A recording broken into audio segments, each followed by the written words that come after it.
Tom never thought he would be stuck on a distant planet with only one other person, an alien woman, who barely spoke to him. It all began when he accepted a 6-month job on Kalos 7, a quiet world far from Earth. He was a young engineer, skilled in fixing things but still new to interspecies work. The station he was assigned to, Station 12, was meant for joint human-alien research. It had clean halls, quiet labs, and only a small crew. Most of the work was routine. Monitor energy levels, maintain life support, record weather patterns. Tom's partner at the station was Alira, a calm and serious alien researcher. She belonged to the Veari, a tall, graceful species known for their deep knowledge and peaceful nature. Her skin was pale blue, her hair silver, and her eyes glowed faintly in the dark. She always wore long robes and walked like she was floating. She rarely spoke, and when she did, her voice was soft, like a distant echo. Tom didn't mind the silence at first. He was used to working alone. But then something unexpected happened. A massive storm rolled over the northern sky, stronger than anything ever recorded on Kalos 7. It knocked out satellites, blocked off all transport ships, and disabled the long-range communication towers. The station went into full lockdown. No one could come in. No one could go out. Dr. Van, the old station supervisor, had already left a week earlier due to health problems. That left just Tom and Alira inside Station 12. At first, Tom thought it would be fine. They had food, power, and air. They could wait it out. But after a few days, he started to notice something strange. Alira had changed. She was no longer calm and steady. She seemed restless. Her footsteps were quick. Her hands trembled. Her skin shimmered slightly, like heat rising from metal.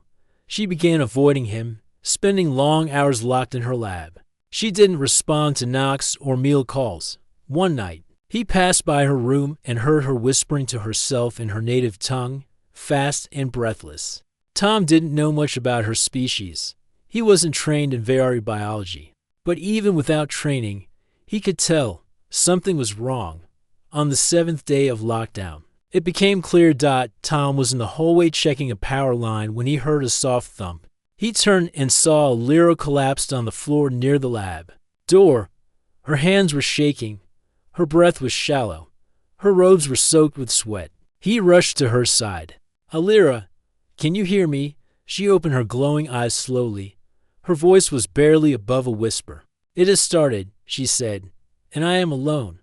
Tom didn't know what that meant. He helped her sit up and carried her to the resting chamber nearby. She didn't resist. She closed her eyes again and said nothing more. He stayed with her for hours, checking her temperature, offering water, trying to contact the emergency beacon. But the storm outside had gotten worse. There was still no signal. Later that evening, she sat up slowly and looked at him. Her face was pale, her eyes tired. "You must not be afraid," she said quietly. "I'm not afraid," Tom replied. "But I need to know what's happening to you." She stared at the wall for a moment, then spoke. "My kind go through a phase once every cycle. We call it the critical cycle. It is part of our nature, a deep biological shift. We do not hide it, but we do not speak of it either. When it begins, we must have guidance, calm, and protection. Or we suffer badly." Tom frowned. "And what do you need from me?" She turned her head and looked him in the eyes. "Just stay near. Speak when I ask. Listen when I need. It is not your duty, but I have no one else." That night, Tom didn't sleep much. He moved a cot into the common room outside her chamber and stayed close every few hours. He heard her pacing or humming softly. Sometimes she cried. Sometimes she laughed strangely. He didn't interrupt. He read old books from the archive and looked up anything he could about Veari physiology. There wasn't much. Their culture was private. Most documents were restricted. Still, he tried. He left food for her. He warmed water. He spoke to her through the door sometimes, telling her stories from Earth about oceans, trains, and blue skies. She didn't answer often. But when she did, her voice was steadier. "You humans," she said one time, You live with such open hearts. It is strange, but good. Tom smiled at that. It was the first kind thing she'd said since they met. On the 10th day of lockdown, she came out of her room. Her steps were slow, but she looked calmer. She wore a plain robe, and her silver hair was tied back. Her glow had dimmed, but her eyes still shimmered. Tom stood up from his work table. Feeling better, she nodded, for now. But the cycle continues. It comes in waves. Then I'll stay close, he said simply. She looked at him for a long moment.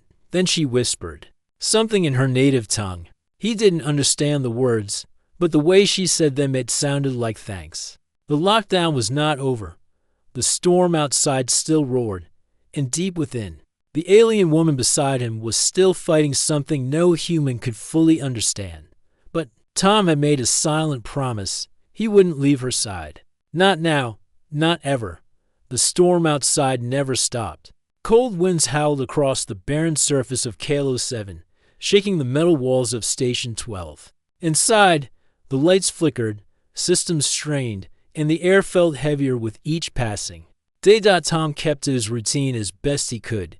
He checked power systems, cleaned filters, and updated logs, but part of his attention always stayed on Alira. Since she told him about her critical cycle, he noticed more changes in her behavior. It wasn't just her body, it was her mind too.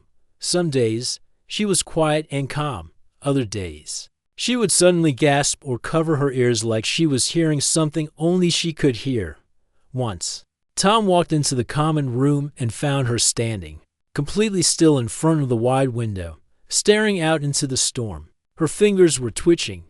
Her eyes were unfocused. Alira, he asked gently. She turned slowly. Her eyes glowed brighter than before. It sings, she whispered. Tom blinked. What sings? She didn't answer. She just walked away, leaving behind a strange chill in the air. The next morning, Tom found her sitting at the table, hands flat, breathing slow. She didn't touch her food. He sat across from her, waiting quietly. After a while, she spoke. I remember, when I was young, the elders told stories about this cycle. They made it sound like a peaceful thing, a sacred change.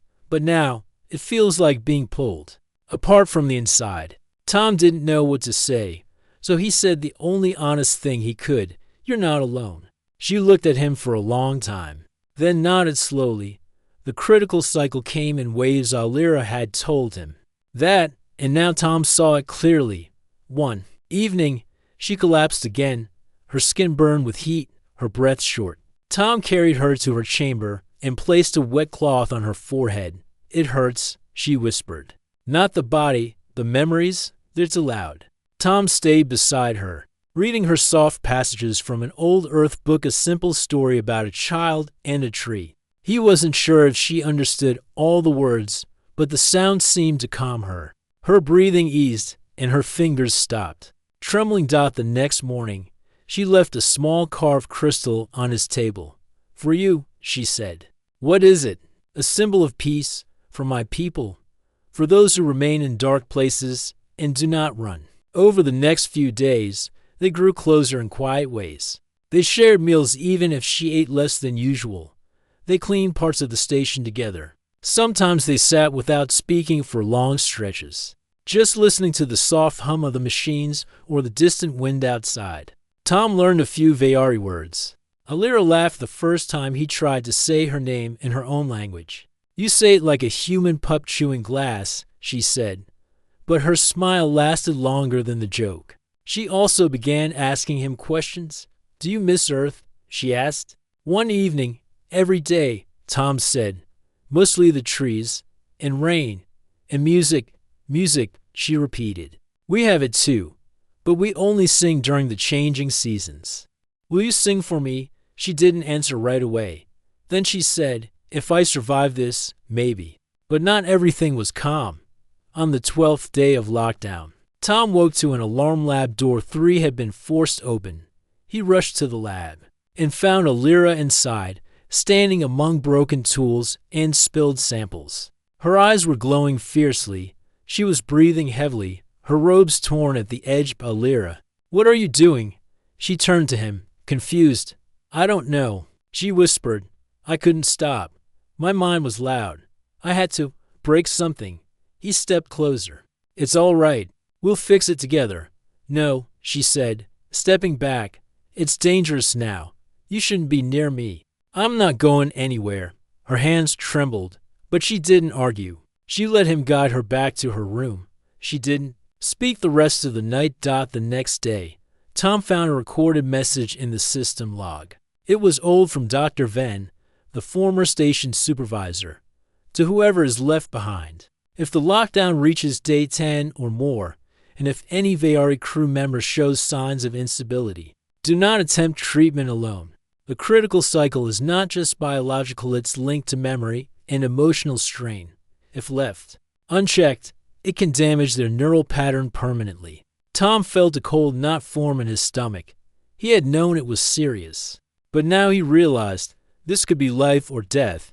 He returned to Alira's room, carrying a data pad with the message, but she was already standing there, waiting for him. I know what you saw, she said quietly.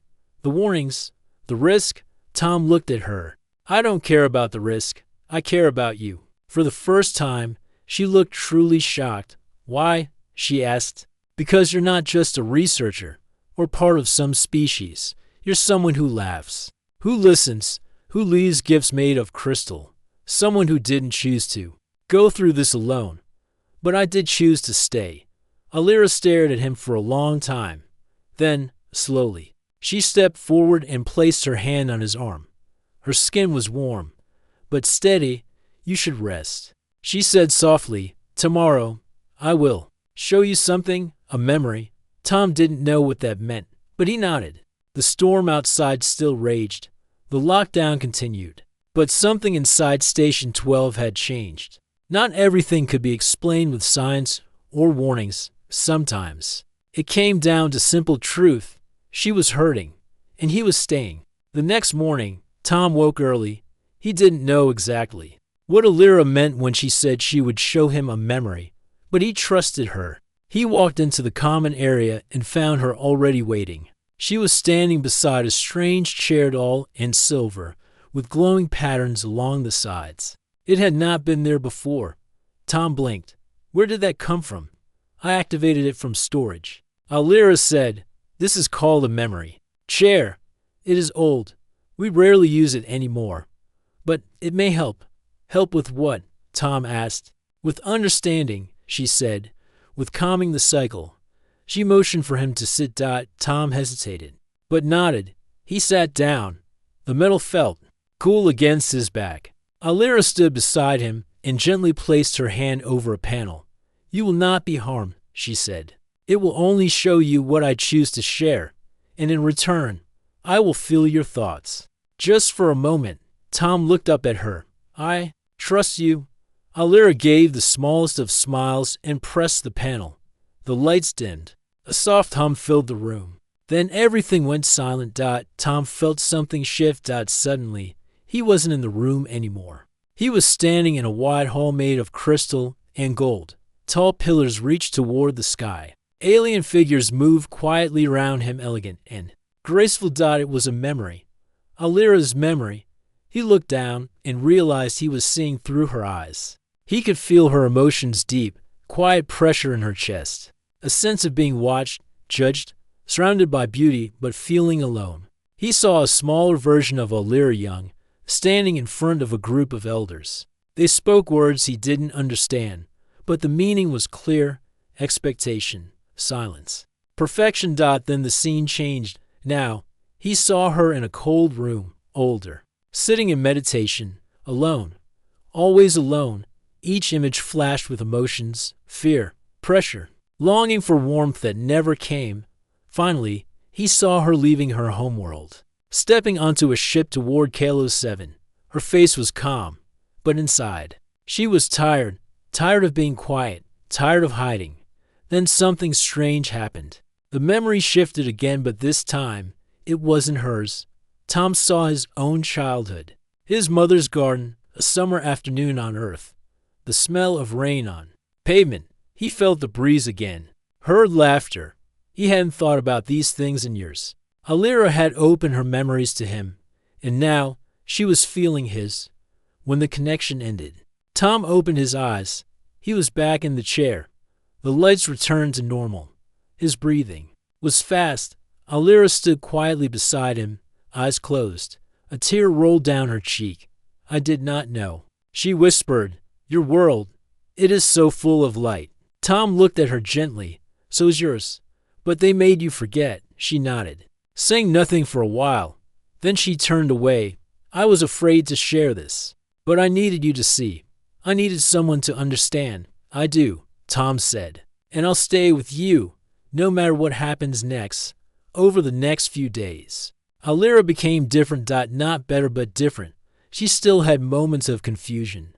At times, she stared at walls or spoke to herself in her language. But she also smiled more. Her voice became clearer, her steps more stable. The glow around her body faded slightly, and her breathing slowed. Tom began to think maybe she was getting through the worst of it, but on the 15th day of lockdown, everything changed again. It started with a system warning. Main generator power, 65%. Tom checked the logs. The energy drain was too fast. Something was pulling extra power from the core. He followed the cables and found the source. A hidden panel behind the lab wall was active.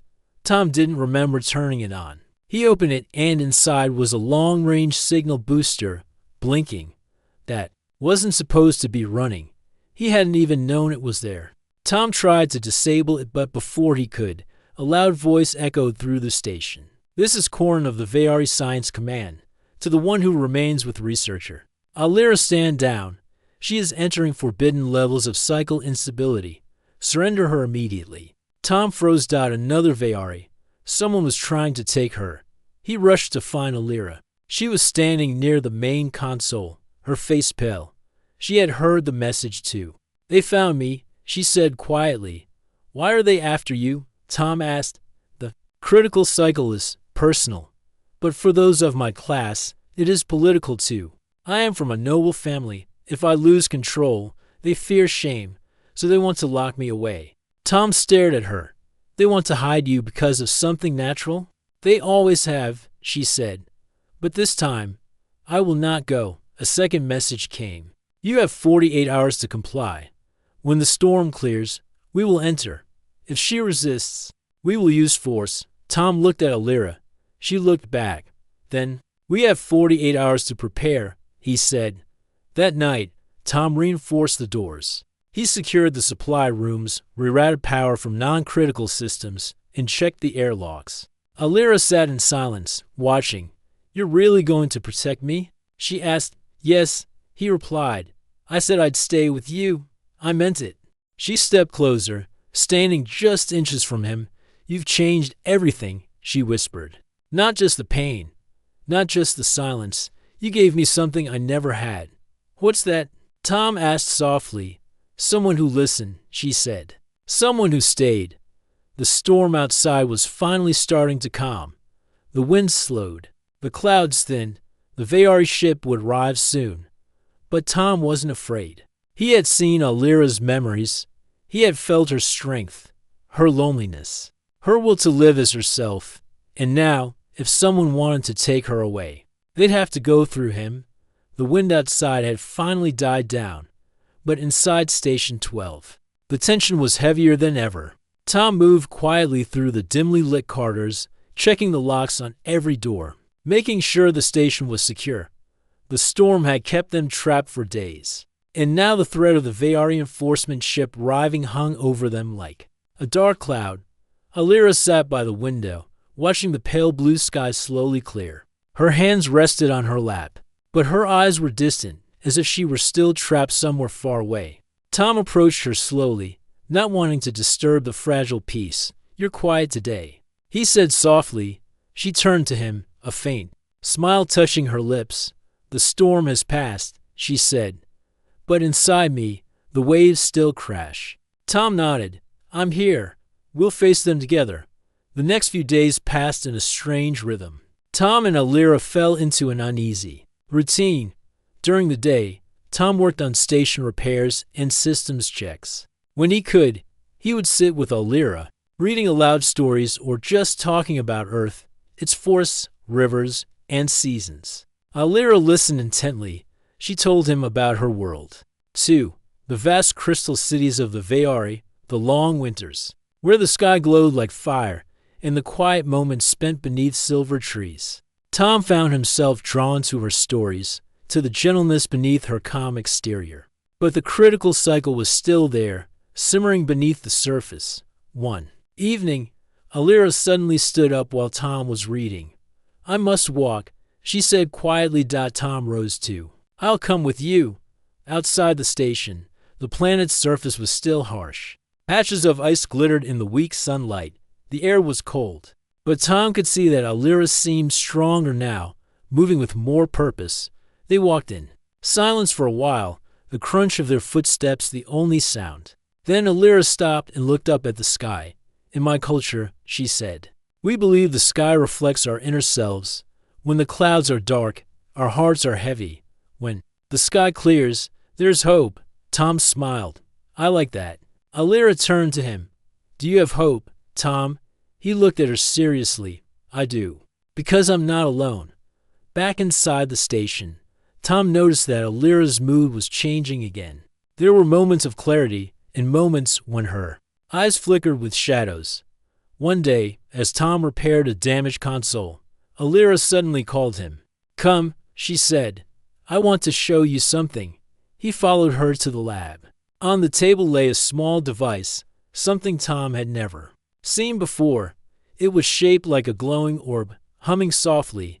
"This is a neural regulator," Alira explained. "It helps balance the mind during the critical cycle.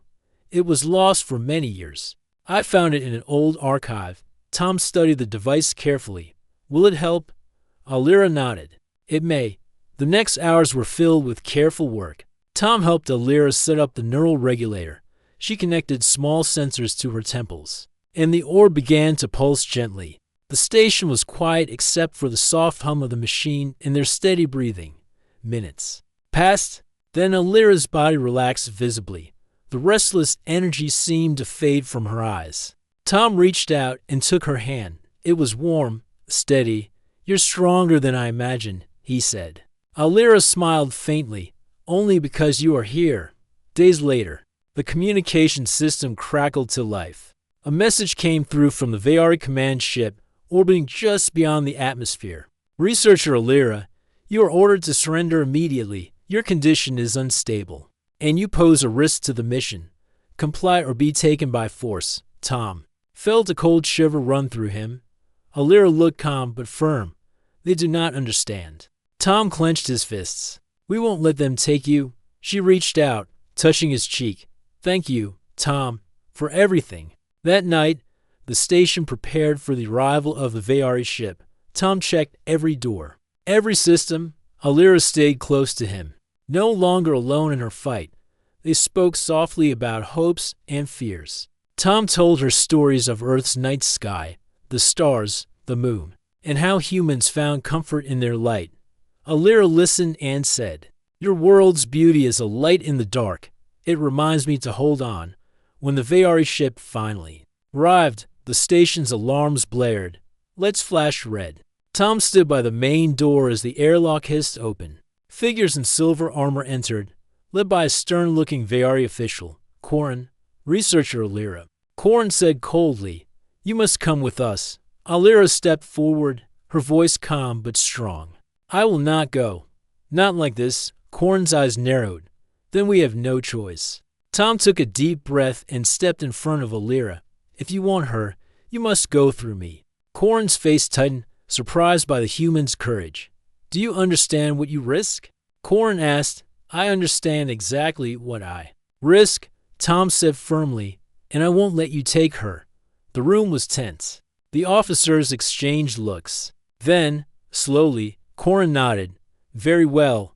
We will wait, but this is your last chance." He turned and left, signaling his team to follow. The airlock sealed behind them. Tom looked at Alira. "We have time. Now, we prepare." She nodded, a small smile returning to her lips. Together, they would face whatever came next. The station lights flickered again as another tremor passed through the walls. Though the storm had ended, the environment around Station 12 remained unstable. The ground outside shifted, and the cold wind still howled across the icy plains of Kalos 7. But inside, something far more fragile was trying to hold steady Alira. Her glow was returning. But it was different this time. It pulsed slowly, almost like a heartbeat.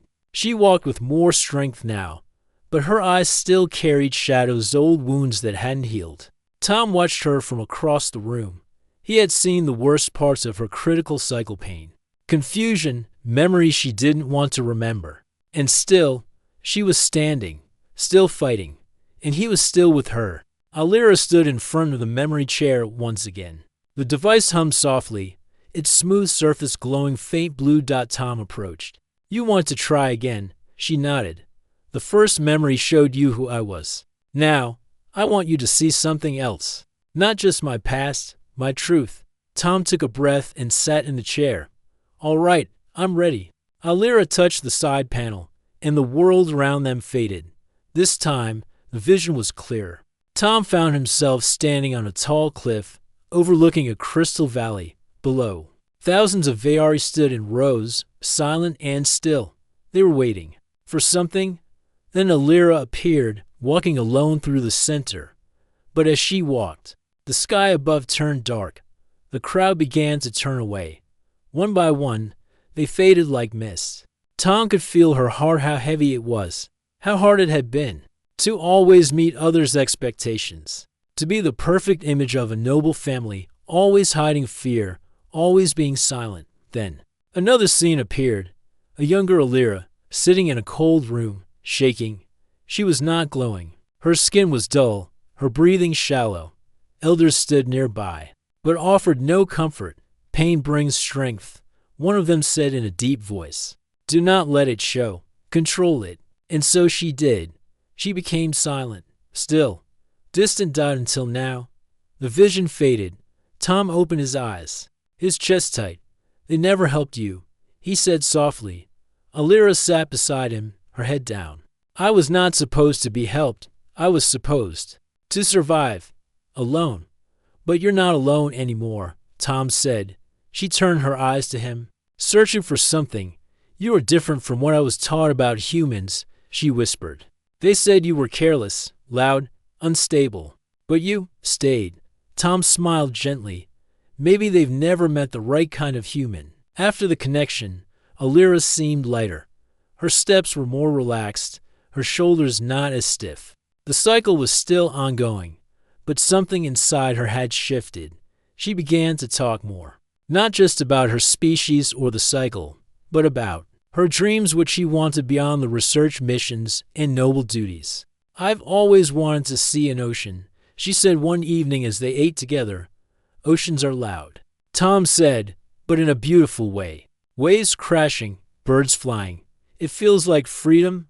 Alira closed her eyes, imagining it. "I think I would like that." But not all was peaceful. The Vaari ship still waited above the planet. They hadn't left. Tom could feel the weight of their presence pressing down on the station. Every alert made his chest tighten. Korn had said they would return. And Tom believed him. On the 21st day of lockdown, Tom heard a soft alarm. External beacon signal detected. Incoming message. He rushed to the control panel. A new message appeared on screen. Final warning. "We will enter Station 12 at sunrise. Prepare for retrieval."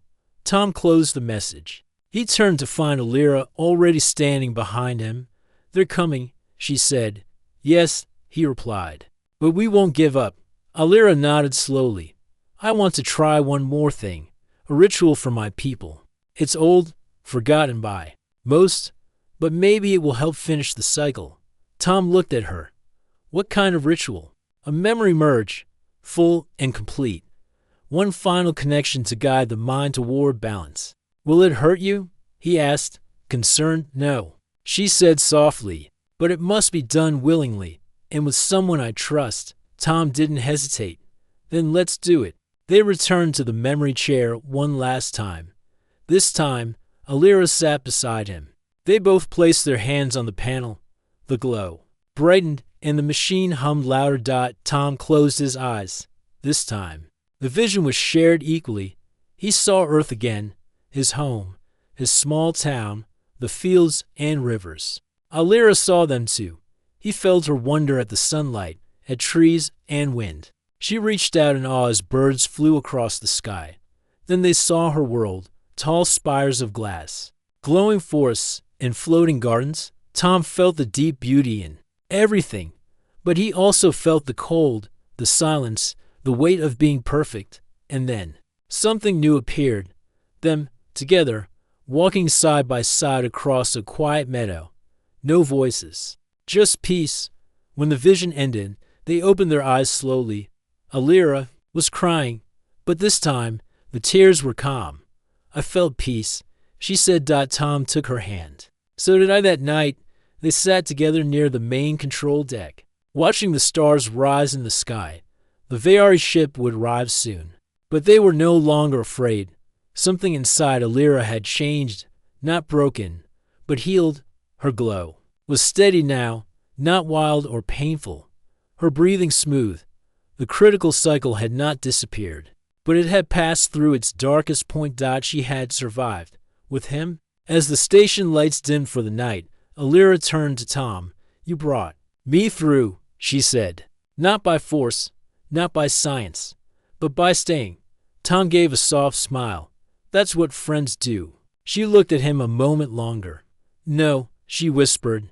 It's more than that now. Dawn broke over the frozen hills of Kalos 7, painting the sky in soft blues and golds. The long storm had finally passed, and the silence outside felt heavy, like something was about to begin or end. Inside Station 12, Tom and Alira stood near the main entrance, fully dressed, fully prepared. The emergency lights blinked red, and the systems were humming again. It was quiet to quiet. A voice echoed through the speakers. This is Corn of the Veyari Command. Stand down. We are entering now. Tom's hand tightened around the metal railing. Alira stood tall beside him, no longer weak or trembling. Her glow was calm now, her face peaceful, even though danger approached. They don't know I've passed through the worst, she said. They still think I'm broken. They're wrong, Tom replied. And if they try to take you, they'll learn. The station's main doors hissed open. Cold air rushed in as 3 Veyari officers stepped through, their silver armor gleaming. Behind them came Corn, tall and cold-eyed. He stopped as soon as he saw Alira. You shouldn't be standing, he said. The cycle leaves the mind unstable. Alira lifted her chin. I finished the cycle. With help. Corn's gaze flicked to Tom. From a human, Tom didn't speak. He simply stood beside her, unmoving. You disobeyed direct orders, Corn said. You endangered the mission, your health. And now this station. Alira stepped forward, her voice firm. You don't understand. This cycle wasn't just a sickness. It was a change, and I'm still myself. No, I'm more myself now than I ever was. Corn looked unconvinced. You've shared your thoughts with him, haven't you? You bonded during the phase. Yes, Alira said simply. And because of that, I survived. Corn signaled his officers. They moved forward, slowly, trying to surround them. But Tom stepped forward. You'll have to go through me first. One of the officers raised his hand, but Corn lifted his arm. Wait. He studied Tom for a long moment. Why would a human risk his life for something he doesn't understand? Tom didn't hesitate. Because I do understand, not with rules or reports, but with time, with listening, with being there when no one else was. Corn's jaw tightened. This is not how our people handle such things. She must be taken for full evaluation. No, Alira said sharply. You may report back to your council, but I am not leaving this place under force. The room was silent. Then Corn gave a small nod. Very well. I will not force you. But if your condition worsens, you must return. That is the law. Alira gave a slow nod. Then let me give you a report you can share. She walked over to the console and opened a file. Research log, critical cycle recovery subject, Alira. Veyari researcher to malign. Cycle began during planetary storm lockdown. No exit or communication possible. No VR guys or medical staff present. Outcome: human engineered Tom remained during full cycle. Emotional stability maintained through connection, memory sharing, and support rituals. No loss of mental function. Conclusion: emotional support from non-VR species can stabilize the critical cycle. If trust and care are present, our understanding of isolation may be flawed. End of report. Alira looked back at Corin. You can take this to the council. Let them know that survival is not about control. It's about connection. Corin stared at her for a long time, then turned to his team. Withdraw. The VR soldiers backed away. Corin paused at the door. I never thought I'd see this. A noble choosing a human. She didn't choose me, Tom said quietly. We chose each other. Without another word, Corin left. The doors hissed shut behind him. Silence returned. Tom exhaled deeply. That could have gone worse. Alira smiled slightly. It could have. He turned to her. How do you feel? She touched her chest lightly. Light, like I finally stepped out of a heavy place. They both walked back to the common area and sat down at the table. The station was quiet again, but this time the silence felt peaceful. Do you think they'll leave us alone now? Tom asked. For now, Alira said. But I don't think this is the end, just a new beginning. Later that day, Tom fixed the communication relay. A soft ping sounded, and Earth's network came back online. Messages from home started to appear: news, updates, reports. He had missed it, but now it felt like a different world. Alira stood nearby, watching the small blue planet glow on the screen. Is it as beautiful as your memories? She asked. Tom smiled. Even more. You once said the ocean was loud, like freedom, she said. Yeah, he said softly. I want to see it, she whispered. Someday. With you. He looked at her, and for a moment, the quiet room felt full of warmth. You will, he said. I promise. That night, the sky above Kalo 7 was clear. Stars blinked gently, and the cold winds had softened. Tom stood by the window, sipping warm tea. Alira joined him. Silent for a moment. I used to fear this cycle, she said. We were always told it was a shameful thing, a weakness, something to hide. But it's not, Tom replied. It's just part of life. She nodded. Yes, and this time, I didn't go through it alone. Tom turned to her. I'll never let you be alone again. Alira didn't say anything. She simply reached out and took his hand.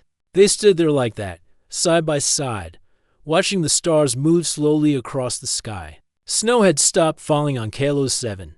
The sky was clear now, full of stars. And the wind had grown quiet. For the first time in weeks, the cold felt peaceful. Inside Station 12, the warmth of quiet life had returned. No alarms, no panic, just steady lights, the soft hum of machines, and the beating of two hearts learning how to walk together. Tom was repairing the last of the station's outside sensors. He moved carefully in his suit, checking each connection, making sure the system would be ready if another storm came. But in his mind, he kept thinking of Alira, how calm she was now, how strong. She had been through something impossible, and somehow she had come out of it not weaker, but brighter. He looked at the stars again. We made it, he whispered. Inside the station, Alira was standing near the communication screen. The message from the VR Council had just finished transmitting. It was short. Report received. Further contact unnecessary. You are free to continue as assigned. No escort will arrive. She stared at those words for a long time. They were letting her go. No more supervision. No more chains. Alira slowly turned and looked at the station around her, at the things she had once ignored. The little details Tom had made feel like home. A corner with plants, a shelf with books, a mug with a chipped handle he refused to throw away. She walked toward the common area and waited for Tom to return. When the outer door opened and Tom stepped back in, his suit covered in frost, Alira greeted him with a warm towel and a smile. Systems are up, she asked. All done, Tom said. If another storm comes, we'll be ready. Good, she replied softly. Because I don't want anything to break the peace we have now. They sat across from each other at the small table. The silence between them was no longer awkward, it was calm, full. Safe. Tom took a breath. So, what now? Alira looked at her hands, then at him. I thought about going back, after the cycle, after the lockdown. But I've changed. I don't belong where I used to. You belong here, Tom said, if that's what you want. I want, she paused, choosing her words carefully. I want to live freely, to learn how to laugh more, to see your ocean, to see what peace really feels like. Every day, Tom leaned forward, then come to Earth with me, when the next ship arrives. We go together. Alira smiled, genuine, warm, not forced, yes, together. In the days that followed, their work returned to routine. Tom handled the repairs, checked reports, and kept the energy systems running. Alira focused on her research, recording everything about her cycle, not as a weakness, but as a breakthrough, a connection of species, minds, and hearts together. They planted a small garden inside the station using earth seeds Tom had saved.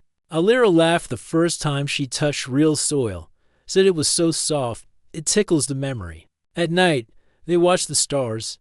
They talked about Earth, about the Veyari homeland, about how different they were and how much they had in common after all. Sometimes they sat in silence. Sometimes Alira hummed one of her planet songs. Tom began to hum with her. It felt like music had always existed between them. They'd just forgotten the tune. One day, the long-range scanner beeped. Tom checked it quickly and turned to Alira. A ship, he said. Human transport, landing in 12 days. She looked up from her notes. So soon? He nodded. We can leave, if you still want to. Alira looked around the station, the home where everything changed. I'm ready, she said. In the next days, they packed supplies and copied files. Tom stored tools. Alira backed up her research, including her new personal logs titled Shared Cycles. How humans stayed when others ran. They recorded a final message to the station's system. To whoever arrives here next, Tom said. In the recording, this station taught us more than just survival. It taught us the power of patience, the strength in quiet, and the beauty in shared silence. Alira added, and if you ever feel lost, remember this, connection is not built with fear, but with trust. The day of departure arrived. The ship descended slowly, cutting through the sky like a glowing arrow. Tom and Alira stood side by side, bags packed. Looking up, scared, Tom asked, a little, Alira admitted, but excited, too. He smiled. We'll make it. Earth isn't perfect, but it's home. She nodded. Then let's go make it mine, too. As the ship landed, Tom reached for her hand. Alira didn't hesitate. She took his hand and held it tight. They walked toward the ramp together, to travelers from two worlds, changed by one cycle of time, and the simple fact that in a world full of fear, one had stayed. The stars above Kalos 7 sparkled silently. Inside the now empty station. The recording played one last time. If you're hearing this, it means you've arrived at a place where something beautiful once happened. Maybe it still can.